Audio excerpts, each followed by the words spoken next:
आपको जो सूचना देनी होगी और पार्टी द्वारा अधिकृत व्यक्ति ही इसके संबंध में जो आपको बात बतानी है बताएगा। अभी बैठक चल रही है, अभी चल रही है बैठक, इसलिए अधिकृत व्यक्ति ही बताएगा। प्लीज वन संवाद हो रहा है, आपके एक साथ हो रही है बैठक, ये बता दीजिए। अच्छा जी, अभी बैठक का क्रम जारी है, जब तक पूर्ण नहीं होगी और पार्टी द्वारा अधिकृत व्यक्ति ही जो सूचना देनी होगी पत्रकारों को, आप सभी को सूचना निश्चित तौर पर समय पर दे दी जाएगी। चलेगी बैठक, कब तक चलेगी? अब चल रही है, जब तक साथ चलेंगे तब तक चलेगी।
और इसी खबर पर ज़्यादा जानकारी के साथ हमारे सहयोगी सौरभ गृहस्थी इस वक्त राजधानी जयपुर से हमारे साथ जुड़ चुके हैं। सौरभ लगातार नजर बनाए हुए। सौरभ, क्या अपडेट मिल पा रही है? नारायण पंचारिया जो कि चुनाव प्रबंधन समिति के अध्यक्ष हैं, वे होटल से बाहर आए थे, क्या कुछ उन्होंने कहा है? हमारे दर्शकों को एक बार सुना देते हैं सौरभ, फिर आपके पास लौटेंगे। आप सुनिए चुनाव प्रबंधन समिति के अध्यक्ष। ऐसा है कि इसके अंदर जो अधिकृत है, जब आपको जो सूचना देनी होगी और पार्टी द्वारा अधिकृत व्यक्ति ही इसके संबंध में जो आपको बात बतानी है बताएगा। अभी बैठक चल रही है, अभी चल रही है बैठक, इसलिए अधिकृत व्यक्ति ही बताएगा। प्लीज वन संवाद हो रहा है, आपके एक साथ हो रही है बैठक, ये बता दीजिए। अच्छा जी, अभी बैठक का क्रम जारी है, जब तक पूर्ण नहीं होगी और पार्टी द्वारा अधिकृत व्यक्ति ही जो सूचना देनी होगी पत्रकारों को, आप सभी को सूचना निश्चित तौर पर समय पर दे दी जाएगी। चलेगी बैठक, कब तक चलेगी? अब चल रही है, जब तक साथ चलेंगे तब तक चलेगी। क्या वो आपने सुना? चुनाव प्रबंधन समिति के अध्यक्ष कहा कि बैठक अभी चल रही है। ठीक 12:32 पर नारायण पंचारिया होटल से बाहर आए, सिर्फ इतना कहा कि बैठक चल रही है, अधिकृत व्यक्ति ही जानकारी देगा। ज्यादा जानकारी के साथ सौरभ गृहस्थी फोन लाइन पर जुड़े हुए हैं। सौरभ, क्या अपडेट आ रही है?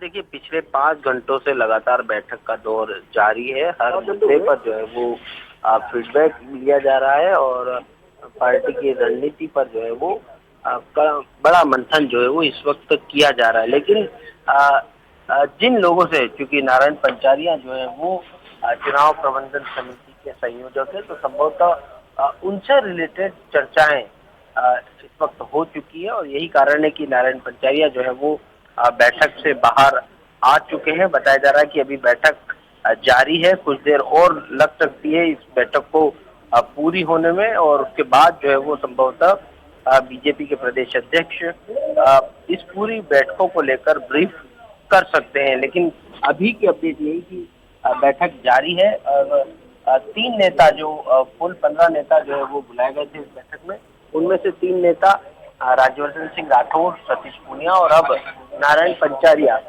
जो है वो बाहर आ चुके हैं। लेकिन बाकी जो तमाम नेता हैं अभी भी बैठक में मौजूद हैं और चूंकि ऐसा लगता है कि सभी से जो है वो उनसे रिलेटेड मुद्दों पर जो है वो चर्चा की जा रही है और जब उनसे रिलेटेड मुद्दे जब पूरे हो रहे हैं तो उन्हें जो है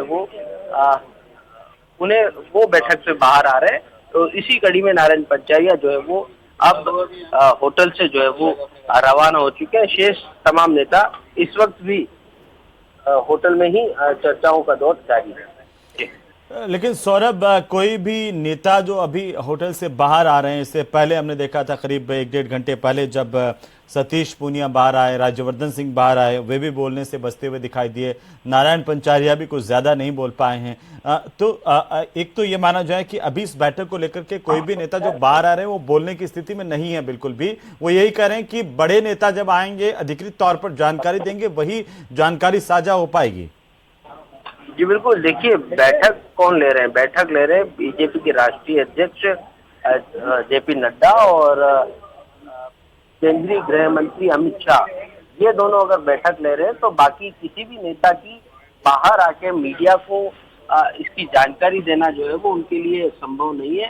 पार्टी जिसे अधिकृत करेगी वही व्यक्ति जो है वो बाहर आकर बयान जो है वो दे सकता है। इसलिए आज से कोई भी नेता जो है वो बिना कुछ बोले जो है वो यहाँ से रवाना हो रहे हैं, क्योंकि पार्टी की एक अनुशासित पार्टी जो है वो मानी जाती है और उसमें सब कुछ तय होता है कि किस मुद्दे पर जो है वो बात रखनी है, कितनी बात रखनी है, किन मुद्दों को लेकर मीडिया से साझा किया जाना है और कौन से मुद्दे जो है जिन्हें पार्टी में इम्प्लीमेंट करना है। ये तमाम चीजें जो है वो अलग अलग होती है। इस लिहाज से बीजेपी के जब प्रदेश अध्यक्ष बाहर आएंगे वही जो है वो। सौरभ, मैं आपको रोकना चाह रहा हूं, एक बार फिर से अपने दर्शकों का सुनवा देते हैं कि आखिरकार नारायण पंचारिया जब बाहर आए हैं 12:30 बजे के करीब होटल से एक लंबी मैराथन बैठक के बीच में से, तो उन्होंने क्या कुछ कहा है मीडिया से बातचीत करते हुए, एक बार फिर से हम सुन लेते हैं। बैठक को लेकर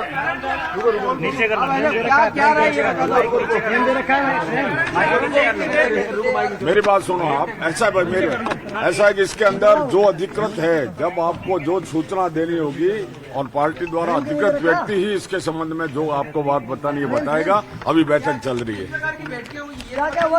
अभी चल रही है बैठक, इसलिए अधिकृत व्यक्ति ही बताएगा। प्लीज वर्चुअल संवाद हो रहा है, आपके एक साथ हो रही है बैठक, ये बता दीजिए। अच्छा जी, अभी बैठक का क्रम जारी है, जब तक पूर्ण नहीं होगी और पार्टी द्वारा अधिकृत व्यक्ति ही जो सूचना देनी होगी पत्रकारों को, आप सभी को सूचना निश्चित तौर पर समय पर दे दी जाएगी।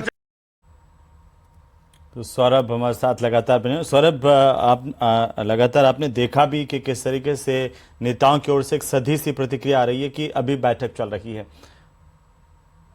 जी बिल्कुल, बैठक जारी है और चूंकि तमाम चीजें आज सॉल्व कर लेनी है और तमाम रणनीति जो है वो उससे अंतिम रूप जो है वो आज दे दिया जाना है। इस लिहाज से ही ये काफी महत्वपूर्ण बैठक है और दिल्ली से आकर यहाँ पर बैठक ली जा रही, तो ये कितनी महत्वपूर्ण बैठक होगी ये समझा जा सकता है और यही कारण है कि ये देरी भी जो है वो हो रही है। अब संभवतः आने वाले दिनों में इस प्रकार की बैठकें जो है वो नहीं देखने मिले, क्योंकि अब पार्टी के नेताओं को ये कह दिया जाएगा कि अपने अपने क्षेत्र में जाएं और पार्टी के चुनाव प्रचार की कमान जो है वो संभालें, क्योंकि अब ये भी कहा जा रहा है कि इस बैठक के बाद बीजेपी जो है वो आने वाले दिनों में टिकटों की घोषणा करेगी, तो पार्टी जो है वो दिल्ली से इसकी घोषणा करेगी, तो उससे पहले सभी को ये कह दिया जाएगा कि आप अपने अपने क्षेत्र में जाएं और वहीं पर जो है वो चुनाव प्रचार करें। पार्टी जिसे भी टिकट दे उसके लिए जो है वो लड़ना है और क्या कुछ रणनीति रहेगी वो यहाँ पर तमाम नेताओं। लेकिन सौरभ, लगातार ये चर्चाएं थी पिछले 2 दिनों से, तो ये चर्चाएं थी कि क्या राजस्थान के अंदर टिकट वितरण को लेकर के, चुनाव लड़ने को लेकर के मध्य प्रदेश का फॉर्मूला लागू होगा, और ये भी चर्चाएं थी कि गुजरात का फॉर्मूला होगा, यूपी का फॉर्मूला होगा। लेकिन जिस तरीके से ये मैराथन बैठक इस वक्त चल रही है, लगातार वक्त बीतता जा रहा है, ऐसा लगता है कि राजस्थान के लिए राजस्थान का ही फॉर्मूला अमित शाह लेकर के आए, जेपी नड्डा लेकर के आए और वो फॉर्मूला अब नेताओं को बताया जा रहा है, समझाया जा रहा है कि करके। जी बिल्कुल, देखिए हर राज्य का एक अलग गणित होती है और उस गणित के हिसाब से ही चलना होता है।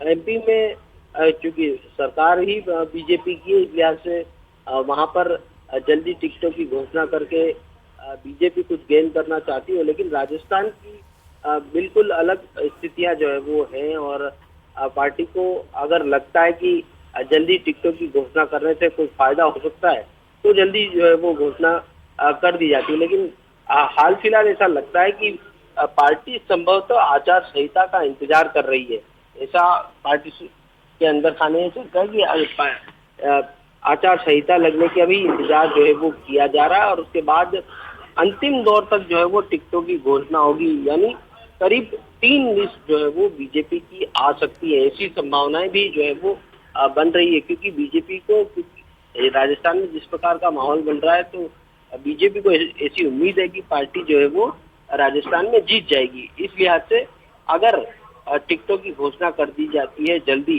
तो बागी उम्मीदवार उतरने की भी संभावनाएं पार्टी में बनती है। कुछ नाराज नेता जो है वो बागी की और निर्दलीय तौर पर भी जो है वो चुनाव लड़ सकते हैं, तो उस स्थिति से भी पार्टी को निपटना है। इस लिहाज से संभवतः ये देरी जो है वो हो रही है और उससे पहले टिकटों की घोषणा से पहले भी कई तरह की चीजें हैं जिनको पार्टी को निपटाना अहम है। इस लिहाज से ये बैठक जो है वो काफी महत्वपूर्ण हो जाती है। देखिए टिकटों के मैंने जिस प्रकार से बताया कि बीजेपी ने नाम शॉर्टलिस्ट कर दिए गए हैं, पिछले काफी समय से सर्वे चल रहे थे, सर्वे पूरे भी हो चुके हैं। अब टिकटों की तो महज एक घोषणा बाकी है औपचारिक रूप से, लेकिन जी सौरभ, ये जैसे एक मैराथन बैठक चल रही है, अब बड़ी उत्सुकता है राजस्थान के लोगों में और बीजेपी के कार्यकर्ताओं में, अन्य लोगों में भी कि कुछ नेता तो बाहर आए हैं, लेकिन अंदर कौन कौन से नेता हैं, क्या कुछ मंथन हो रहा है ऐसा? बिल्कुल, देखिए अंदर कौन कौन नेता हैं ये हम अभी जो दर्शक देख रहे हैं उन्हें बता दें कि इस वक्त प्रहलाद जोशी जो चुनाव प्रभारी है वो अंदर यहाँ पर मौजूद हैं। इसके अलावा जो राष्ट्रीय संगठन महामंत्री BL संतोष यहाँ पर मौजूद हैं, वसुंधरा राजे यहाँ पर मौजूद हैं, गजेंद्र सिंह शेखावत यहाँ पर मौजूद हैं। इसके अलावा कैलाश चौधरी यहाँ पर मौजूद हैं, राजेंद्र राठौड़ यहाँ पर मौजूद है, अर्जुन राम मेघवाल जो है वो यहाँ पर मौजूद है और विजया राहटकर जो चुनाव सह प्रभारी है वो यहाँ पर मौजूद है। बीजेपी के चुनाव सह प्रभारी नितिन पटेल जो है वो यहाँ पर मौजूद है। नारायण पंचारिया यहाँ से रवाना हो चुके हैं। प्रदेश प्रभारी अरुण सिंह यहाँ पर मौजूद है। सतीश पूनिया यहाँ से रवाना हो चुके हैं। कुल 15 नाम राजस्थान से कुल 15 नाम जो है वो बैठक में शामिल होने वाले थे। उनमें से 3 लोग जो है वो रवाना हो चुके हैं, 12 लोग अभी यहीं पर मौजूद है। इसके अलावा जो JP नड्डा, अमित शाह, BL संतोष और प्रदेश संगठन महामंत्री चंद्रशेखर यहाँ पर मौजूद है। यानी अभी भी 16 लोग जो है वो लगातार ये बैठक जो है वो कर रहे हैं और चर्चाओं का दौर जारी है। संभवतः जो नेता बाहर निकले उनसे रिलेटेड चर्चाएं जो है वो हो चुकी है। उनका क्योंकि पार्टी जो है वो अपने स्तर पर क्या कुछ चर्चा हुई वो बयान जो है वो तो क्या माना जाए सौरभ, जैसे कि ये कयास लगाए जा रहे थे, चर्चाएं थी इस बात की कि पहले कोर कमेटी की बैठक, उसके बाद चुनाव प्रबंधन समिति की बैठक, लेकिन नारायण पंचारिया बाहर निकल गए हैं, तो क्या ये मान लें कि चुनाव प्रबंधन समिति को लेकर के तमाम बातें हो चुकी हैं? जी बिल्कुल, इसी का यही मायने निकाले जा सकते हैं कि चुनाव प्रबंधन से जुड़ी चर्चाएं जो है वो इस वक्त हो चुकी हैं। इसके अलावा ये भी बताया जा रहा है कि सब इस बैठक में सभी नेताओं को बोलने के अवसर जो है वो दिए गए थे। इस लिहाज से सतीश पूनिया ने जो है वो अपनी बात यहाँ रखी और फिर वो यहाँ से रवाना हो चुका है। राज्यवर्धन सिंह राठौड़ को भी अपनी बात कहने का मौका मिला और बातचीत करने के बाद वो यहाँ से रवाना हो चुके हैं, लेकिन उसके बावजूद कई अहम मुद्दे ऐसे हैं जिन पर चर्चा की जानी आवश्यक है और उसी के तहत ये बातचीत जो है वो जारी है। चुनाव प्रबंधन का काम संभवतः पूरा हो चुका है। इस लिहाज से नारायण पंचारिया जो संयोजक है वो यहाँ से रवाना हो चुके हैं। लेकिन बाकी के जो नेता हैं और जिनको लेकर के निगाहें हैं इस वक्त, जो भीतर हैं, जो चर्चा कर रहे हैं, अब वो लगता है कि अब जब बैठक पूरी होगी, पूरा मंथन होगा, उसके बाद में सॉल्यूशन लेकर के ही बाहर आएंगे। ये तय है, आज सॉल्यूशन लेकर ही बाहर आना है। जो 5 घंटे की जो कसरत ये बता रही है कि दिल्ली जो है वो पूरी तरह से तैयार होकर आई है कि आखिर राजस्थान में जो भी समस्या है, जिस प्रकार से भी आगे बढ़ना है, उनको आज रिजोल्व कर लिया जाए। क्योंकि देखिए अब चुनाव में ज्यादा वक्त नहीं बचा है, 2 महीने का वक्त है, करीब 10 अक्टूबर और ये चर्चा है कि पहले सप्ताह में जो है वो आचार संहिता लग सकती है। तो अब ज्यादा समय जो है वो नहीं बचा है और केंद्रीय नेतृत्व को न सिर्फ राजस्थान बल्कि दूसरे राज्यों के चुनाव में भी जो है वो अपनी सक्रियता रखनी है और वहां पर के लिए भी अपनी रणनीति तैयार करनी है। इसलिए से राजस्थान में आज कह सकते हैं फुल एंड फाइनल जो भी समस्या है उसे दूर करने की कोशिश जो है वो आज कर ली जाएगी। पार्टी नेताओं को एक लाइन दे दी जाएगी कि इस लाइन पर जो है वो चलना है। अगर किसी कहीं से कोई कमियां खामियां है तो उस संबंधित उन नेताओं को समझाकर सख्ती से ये बता दिया जाएगा कि किस प्रकार से पार्टी आगे बढ़ेगी और किस प्रकार से आपको आगे चलना है। ये साफ संदेश जो है वो इस बैठक से दे दिया जाएगा। टिकटों की घोषणा केंद्रीय नेतृत्व करेगा और जब चुनाव समिति की बैठक होगी वहां पर प्रस्ताव जाएंगे और प्रस्ताव को अनुमोदन के बाद टिकटों की घोषणा जो है वो हो जाएगी और बाकी किस प्रकार से लड़ना है ये जो है वो स्पष्ट तौर पर कह दिया जाएगा कि इसी लाइन पर तमाम नेताओं को आगे बढ़ना ही होगा। और सौरभ क्या माने कि देखिए बाकी कुल मिलाकर के 5 राजस्थान के साथ कुछ और राज्यों में भी चुनाव हैं, लेकिन ये केंद्रीय संगठन की दिलचस्पी देखिए या संवेदनशीलता के साथ जिस तरीके से राजस्थान को देख पा रहे हैं वो देखिए, गंभीरता के साथ देख पा रहे हैं उसको देखिए कि राजस्थान बीजेपी के लिए महत्वपूर्ण है और यहां पर पार्टी कोई कोर कसर बाकी नहीं छोड़ना चाहती है। क्या यही वजह है कि केंद्रीय नेतृत्व ने यहां पर सीधे कमान संभाल ली है बाकी राज्यों के बजाय? बिल्कुल सही कहा, ये कारण हो सकता है कि केंद्रीय नेतृत्व ने कमान संभाली है, लेकिन इसका दूसरे पहलू की तरफ भी देखना होगा कि क्या राजस्थान में ये हालात हो गए कि केंद्रीय नेतृत्व को राजस्थान आकर तमाम नेताओं के साथ लगातार ये 5 घंटे से ऊपर का समय हो चुका है और अभी भी बताया जा रहा है कि बैठक का दौर आगे चलेगा। तो क्या केंद्रीय नेतृत्व के पास इस प्रकार की ऐसी कोई खबरें पहुंची है, ये सूचनाएं पहुंची है कि राजस्थान में सब कुछ ठीक ठाक नहीं चल रहा है, इसलिए से केंद्रीय नेतृत्व जो है वो यहाँ पर पहुंचा और इतनी लंबी बैठकें जो है वो ली जा रही है। देखिए परिवर्तन यात्रा हो चुकी, पीएम मोदी की सभाएं हो चुकी, जेपी नड्डा यहाँ पर पहले आ चुके हैं, तमाम तरह की बैठकें जो है पहले भी जेपी नड्डा जो है वो तमाम प्रदेश के जिलाध्यक्षों की, प्रदेश प्रभारियों की और बड़े पदाधिकारियों की वो बैठक ले चुके हैं। ऐसे में क्या कारण है कि गृह मंत्री अमित शाह को जो है वो जयपुर आना पड़ रहा है और 5 घंटे, देखिए 12 नेता हैं, अगर सभी को आधा घंटा का भी समय दिया जाता और उनको बोलने का मौका दिया जाता, चर्चा की जाती, तो संभवतः ये इन 5 घंटों में सब कुछ निपट चुका होता। लेकिन ऐसी क्या कारण है जिसके चलते बीजेपी के केंद्रीय नेतृत्व को इस प्रकार देर रात तक जो है वो बैठ के लेनी पड़ रही है? क्या समस्याएं हैं? क्यों गुटबाजी पार्टी जो है वो नहीं थाम पा रही है? क्यों जो माहौल बना था पिछले कई महीनों से माहौल बना हुआ था, उस माहौल में कहीं का कोई कमी रह गई है? क्या इन परिवर्तन यात्राओं का जो रिस्पॉन्स आना चाहिए था वो रिस्पॉन्स नहीं आया? क्या अंदर खाने पार्टी के नेता एक दूसरे को कह सकते हैं एक दूसरे के खिलाफ काम कर रहे हैं? ये तमाम चीजें जो है वो पार्टी के अंदर चर्चाओं में है। तो क्या यही कारण है जिसके लिए केंद्रीय नेतृत्व को यहाँ पर आकर बैठ के लेनी पड़ी? ये बैठ के दिल्ली में भी ली जा सकती थी, तमाम नेताओं को दिल्ली बुलाकर जो है वो ये कह दिया जाता कि इस प्रकार की रणनीति जो है वो अपनानी है। लेकिन यहाँ पर बैठक ली जा रही है, इसका साफ संदेश है कि पार्टी में सब कुछ सही नहीं चल रहा और पार्टी केंद्रीय नेतृत्व आज सब कुछ सही करके आगे बढ़ने वाला है।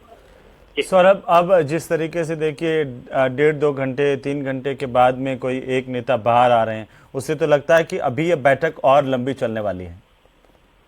बिल्कुल सही कहा, यही लग रहा है कि अब बैठक जो है वो अभी भी 1-1.5 घंटा और चल सकती है।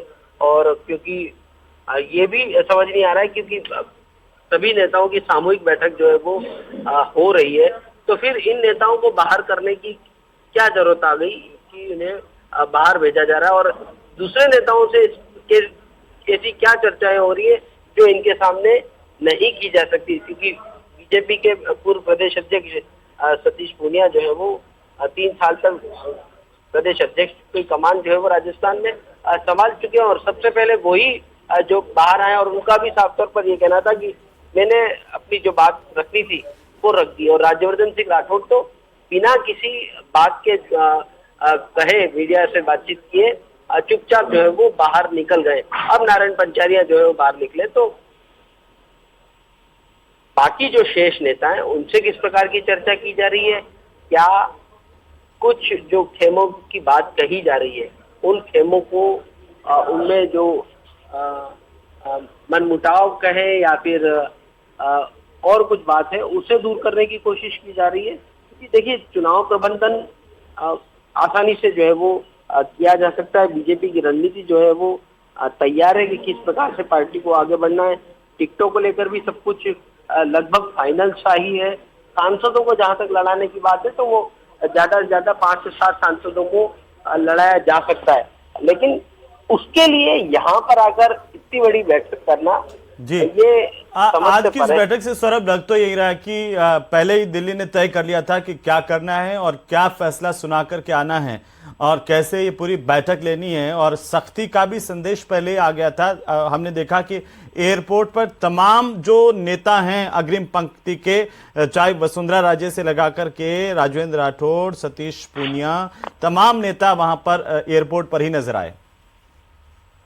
जी बिल्कुल, तमाम नेता जो है वो स्वागत करने के लिए, अगवानी करने के लिए अपने नेता की वहां पर पहुंचे हुए थे और उसके बाद ये बैठकें जो है वो शुरू हुई है। तो सख्ती तो अब देखिए संभवतः इसे पूरी तौर पर यही माना जा रहा है कि पार्टी तमाम नेताओं को सख्त संदेश जो है वो यहाँ पर दे के जाएगी और साफ तौर पर ये कहा जा सकता है कि अब किसी प्रकार की कोई कमी खामी जो है वो पार्टी बर्दाश्त नहीं करने वाली। ये एक संदेश जो है वो साफ तौर पर यहाँ पर सभी नेताओं को दे दिया जाएगा, क्योंकि इस प्रकार की बैठकें जो है वो पहले हो चुकी है और अभी ये बैठक क्यों करनी पड़ रही है, यही एक बड़ा सवाल है और उसी पर ये मंथन जो है वो लगातार यहाँ पर जारी है। क्योंकि देखिए अब कौन से मुद्दे उठाने ये भी तय है, क्योंकि भ्रष्टाचार को लेकर, कानून व्यवस्था को लेकर जी पार्टी पहले से ही बिल्कुल। सौरभ रात के 1 बजने वाले हैं, बीजेपी की बैठक लगातार जारी है और हम लगातार नजर बनाए हुए हैं, अपने दर्शकों तक पल पल की अपडेट देते रहेंगे। बहरहाल बहुत शुक्रिया हमारे साथ जुड़ने के लिए, आप नजर बनाए रखिए, अपडेट हम आपसे लेते रहेंगे।